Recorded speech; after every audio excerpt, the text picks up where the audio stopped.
Today, I've got a project that has got some real bite to it. Time to get to work. Today's project is going to be a bit of a continuation of a project from last Christmas where I made a fence out of regular, happy gingerbread men. This is going to be the opposite of that. I'm going to make some additional gingerbread men as fence pieces, but this time, they're going to be zombified. Since I already have my jig built from last year's project, I can jump right into working on the parts that I need for this project. Check out the first Gingerbread Man video on how I built the jig, and just check it out because it's a good video and a fun and happy project. I'll start by cutting out the wood pieces that I'll need as the attachment points, as well as to embed in between the two layers of styrofoam to give the gingerbread men some extra rigidity. These squares will have a T-nut embedded in them. I need to drill holes in them so that they'll lay flush.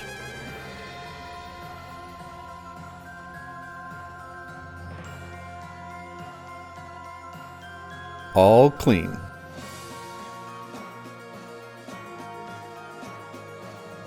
Now it's time for me to make the wooden skeleton for the gingerbread men. These pieces of wood will give the gingerbread men rigidity, as well as give me something solid on which to secure the attachment points in place. A bit of sanding and they'll be ready to go.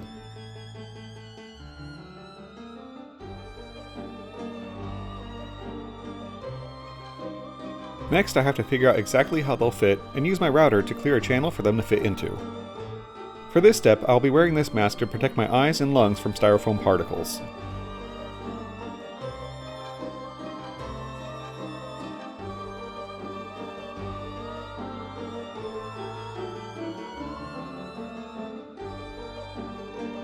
Well, it fits perfectly.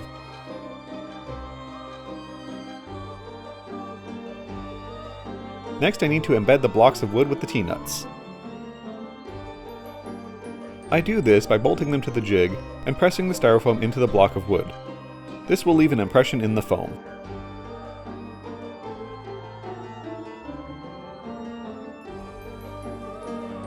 I traced out the impression with a Sharpie so that'd be easier to see when cutting out with my hot knife. Following the lines in the impression, I cut out the shape in the foam. Now it's time to put everything all together. For this step, I'll be using lavender foam glue and activator from 3M.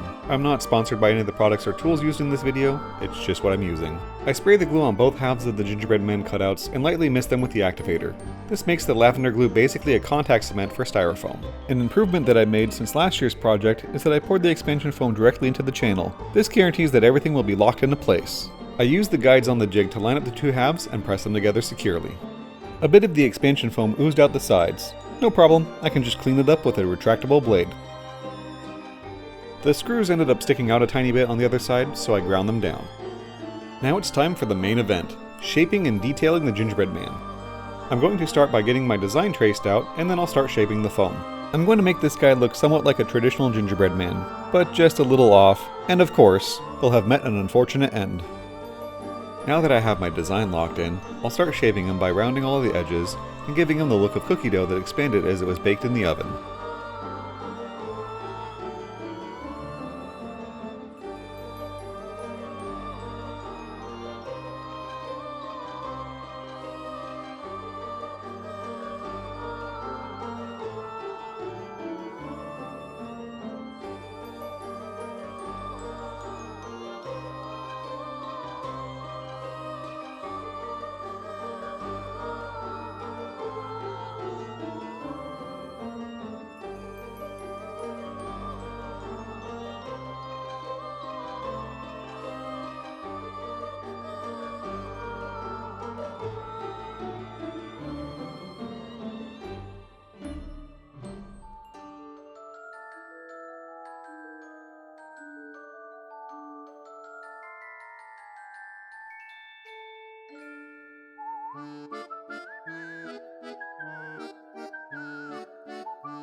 Now that I have the cookie rounded over, it's time to start adding the details. For this part, I can simply hot glue them on with my glue gun on the low setting. I don't usually rely on hot glue to make things, because it isn't exactly a reliable product, but in this instance, I can make the exception. The reason is because I view hot glue as a temporary way to glue stuff together, and when the gingerbread man is fully hard-coated, it's actually the hard coating that will hold everything together. The hot glue is just temporary until I reach that step. To get the flat pieces of foam to fit the now curved surface of the Cookie Man, I would trace out the shape of the contour onto the piece that needed to be cut, and then I would cut the curve out. Once it was cut out, I would glue the leftover piece that I just cut off onto the top. This way both sides would now have a curve that is close to matching the shape of the cookie. After I got the shape to where I liked it, I'd glue it on with the hot melt glue, and my glue gun on the low setting so that the heat from the glue won't melt the styrofoam.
With all the traditional pieces for a gingerbread man glued on, it's time to start working on the zombification.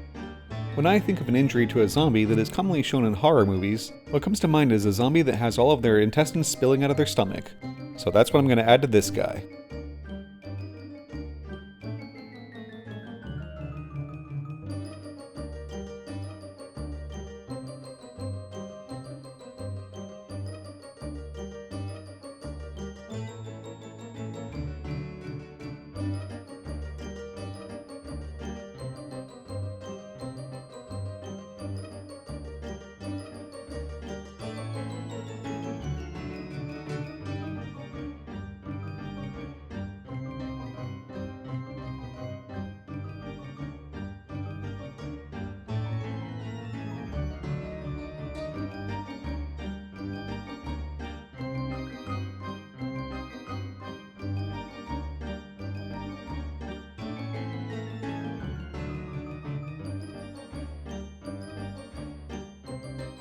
So at this point, I feel a bit like I have to say yes. I realize that a certain part of the intestines does look like it is a bit inappropriate. I get it. I don't care.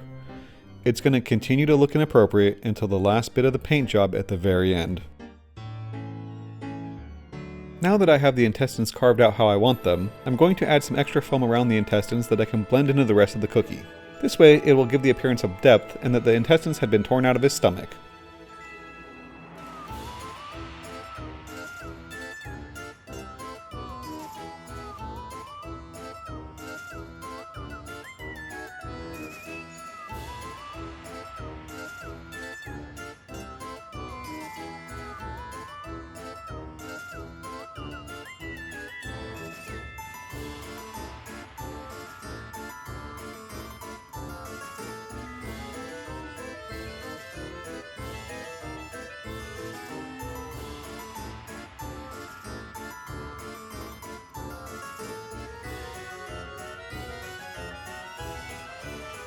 With everything shaped how I liked it, it's time to move on to patching any gaps or defects with plaster. It was a bit difficult to cut the contours of the cookie into the decorative pieces, and the cuts didn't always perfectly match.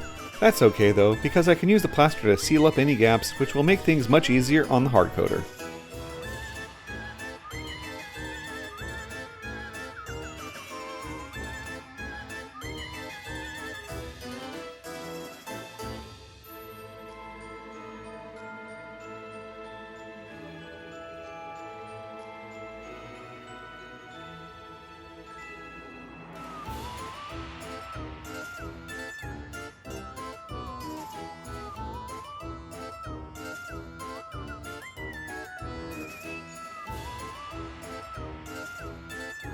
After leaving the plaster to dry overnight, I sanded everything down nice and smooth, and blended any edges of the plaster into the styrofoam.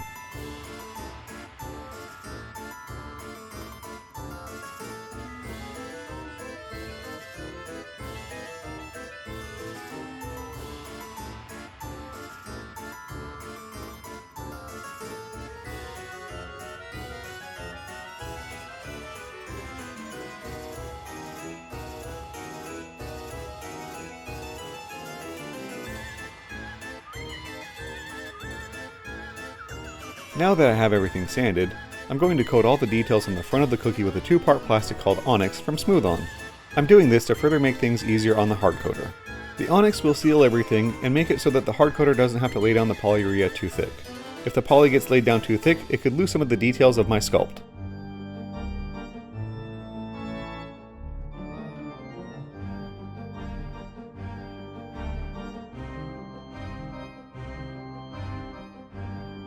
Now, for the final step, the paint. I start by primering the whole thing with a plastic primer from Rust-Oleum. Paint in general doesn't stick to polyurea, and this primer is the only thing that I've come across that works well enough.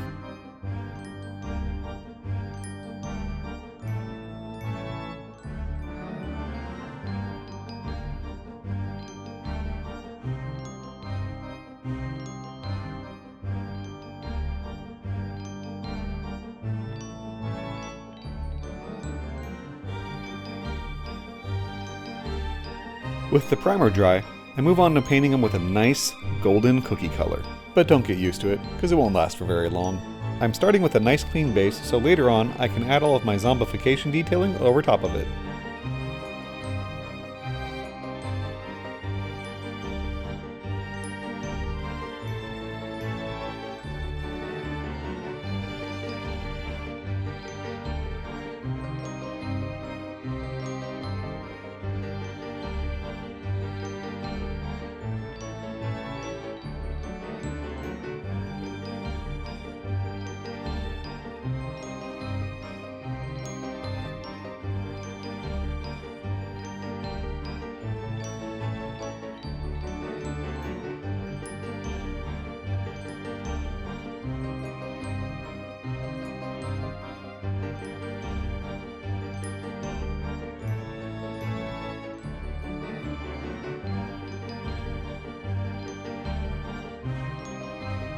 With the 2 coats of the cookie base color done, it's time to start painting all of the details.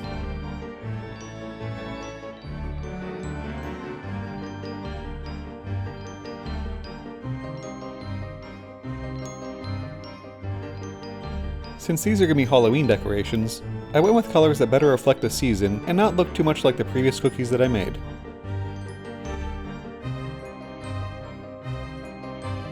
I chose green for his tie because I wanted him to be the evil doppelganger of the cookie from the other video.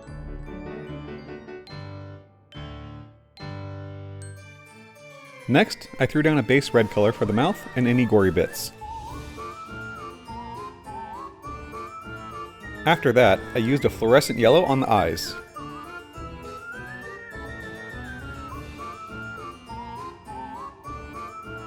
Once I was done with the yellow, I moved on to the sickly pink color for the intestines.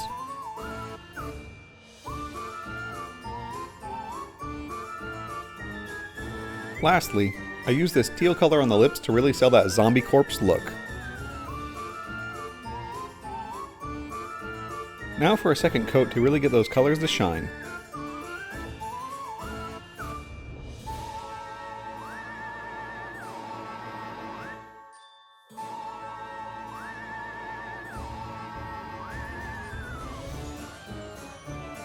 Here's a neat little bit of information. I learned how to airbrush. Well, kinda. Don't ask me to make any kind of painting, but at least I can do some shading on some stuff. Basically what I'm trying to do with these colors is add highlights and shadows. The base color is the mid-tone.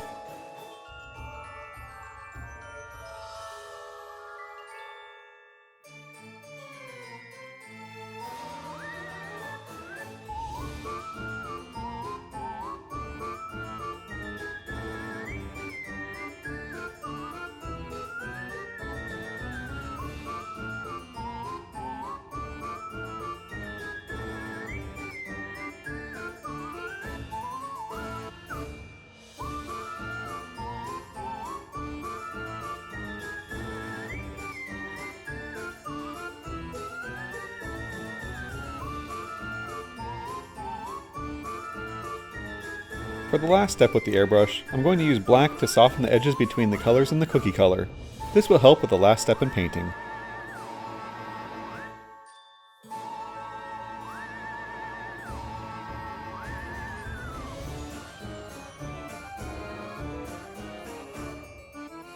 It's kind of funny to me that at this stage it looks like some sort of voodoo doll thing that you would find at Hot Topic.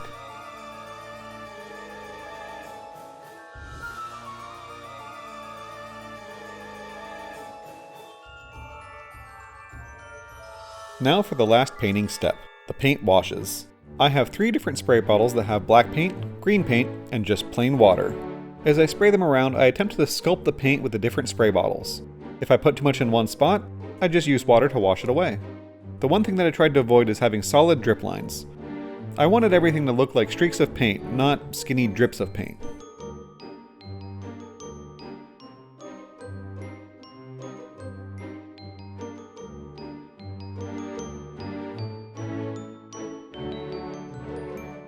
With all of the detail paint done, it's time to seal it in with a clear coat.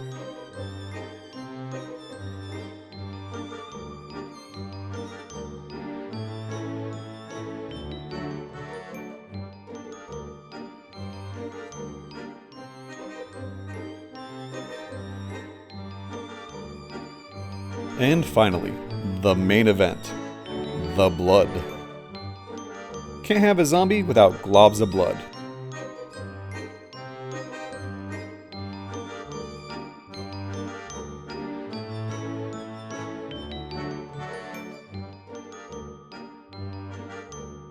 I stood him up as the fake blood cured.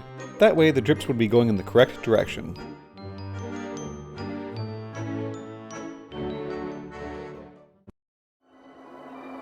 And there he is. Or rather, there they are. They turned out a bit better than I had expected. I went into this project knowing that the detail painting would be where the project either succeeded or failed. Oh yeah, it turns out those paints that I was airbrushing were actually blacklight paints. Getting back to what I was saying, basically, I forced myself to get over my deficiency in that skill set to finish this project. It was either learn how to do it or never finish any of it. I don't really have much else to wrap up at this point. I just want to say thank you to Mama Squirreland for helping bake the cookies that were used in the skit in the intro. And I want to say thank you to Mrs. Squirreland for spending a weekend of her time helping me paint all of the colors in the 3 additional gingerbread men, as well as helping me record the skit. So, thank you. And with that, I'll leave you with the montage of pictures of the gingerbread men, and I'll see you next time.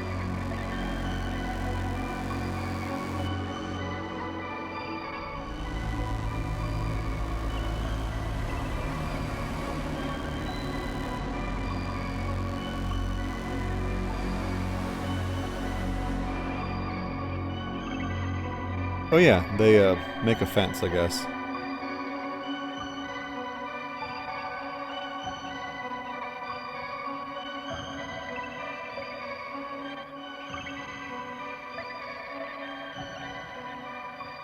Thanks for watching.